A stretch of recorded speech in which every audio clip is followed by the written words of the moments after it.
If you gonna miss this algorithm, you really gonna regret in your DSC interview. That is Boards-Moore voting algorithm, which is the optimal approach of our majority element. So let's discuss this. So we need to follow this step. First of all, we need to take a candidate. You just create a candidate variable और initially what we do, जो भी array का जो first element होगा उसी को हम क्या बना देंगे, candidate बना देंगे और हम एक count variable को भी मेंटेन कर रहे होंगे।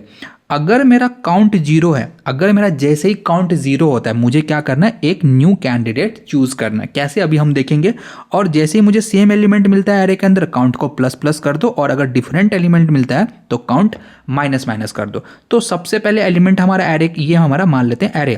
तो सबसे पहले हमारा एरे के अंदर कौन सा एलिमेंट आ रहा है, 2, तो हमने एलिमेंट के अंदर 2 डाल दिया। इनिशियली कैंडिडेट भी हम इसी को चूज करेंगे, तो 2 को ही हमने कैंडिडेट यहाँ पे बना लिया और इसकी फर्स्ट टाइम गैप ईयर होता है, काउंट इसका 1 हो जाएगा। अब हम एरे के अंदर आगे बढ़ेंगे, फिर से हमें 2 मिला, फिर से हमें 2 मिला एलिमेंट।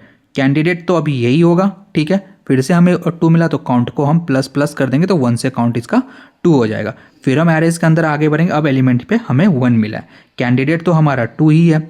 अब जैसे ही यहाँ पे क्या लिखा था, अगर मेरा एलिमेंट सेम मिलता है तो काउंट प्लस प्लस करना, अगर डिफरेंट एलिमेंट मिलता है काउंट को माइनस करना। तो अब हमें 1 मिला जो कि डिफरेंट है 2 से, तो काउंट को माइनस कर देंगे तो 2 से 1 हो जाएगा।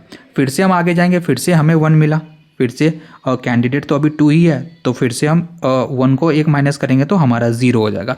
अब जैसे ही काउंट की वैल्यू 0 होगी, हमें क्या करना होगा, न्यू कैंडिडेट चूज करना होगा। तो फिर से हमारा 1 है, तो इस केस में हमारा कैंडिडेट क्या हो जाएगा, 1 को ही हम क्या कर लेंगे, कैंडिडेट बना लेंगे और इसकी अपीयरेंस 1 हो गई है, तो फिर से हम क्या करेंगे, इसको प्लस प्लस कर देंगे तो इसका काउंट 1 हो जाएगा। अब हम आगे बढ़ेंगे तो हमें 2 मिलेगा, तो एलिमेंट 2 है, ठीक है, और कैंडिडेट तो अभी 1 ही होगा, ओके।